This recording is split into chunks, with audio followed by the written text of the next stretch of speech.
आपण खरंच मुलांचे अति लाड करतो का? कौन बनेगा करोडपती मध्ये अमिताभ बच्चन समोर अतिशय उद्धटपणे वागणाऱ्या या मुलाचा व्हिडिओ आपण बघितलाच असेल.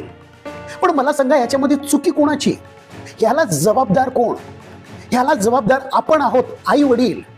कारण अगदी लहानपणापासून मुलांचे अति लाड केले जातात. अगदी जे काही त्याला पाहिजे ते सगळं काही त्याच्या प्लेटवरती जणू आयतं आणून दिलं जातं. ॲडव्हान्स लॅपटॉप पाहिजे, ॲडव्हान्स फोन पाहिजे, इतर काही गोष्टी सगळं काही आणून दिलं जातं.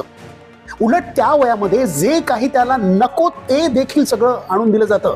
मुलं जी काही डिमांड करतील ती सगळी डिमांड त्याची लगेच पूर्ण केली जाते. मी बघितलेलं आहे, मुलं कधी कधी समोर आलेली जेवणाची प्लेट आई वडिलांसमोर अशी फेकून देतात. हे काय केलेलं आहे? मला चिकन चिली हवी होती, हे कशाला आणलं म्हणून अशी जेवणाची प्लेट फेकून देतात. मुलं स्वतःचं काम देखील स्वतः करत नाहीत. स्वतःचा बेड उचलून ठेवणं किंवा स्वतःचा रूम साफ करणं, स्वतःचं वॉशरूम साफ करणं, हे स्वतःचं काम मुलांनी स्वतः केलं पाहिजे.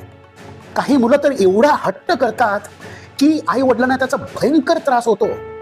आई वडिलांना धमकी देखील देतात की मला जर हे आणून दिलं नाही तर मी आत्महत्या करणार.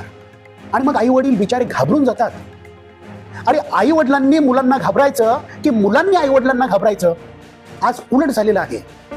आई वडिलांनो, एक गोष्ट लक्षात ठेवा की मुलावरती प्रेम करणं म्हणजे मुलांचे अति लाड करणं, त्यांना सगळं काही आणून देणं असं नाही. तर प्रेम म्हणजे शिस्त लावणं, त्यांना संघर्ष शिकवणं, त्यांना मॅनर्स शिकवणं, त्यांच्या जीवनाला एक दिशा दाखवणं. म्हणून मुलांना जखमा होऊ देत, त्यांना पडू दे, त्यांचा अपमान होऊ दे, त्यांना अपयश पचवू दे.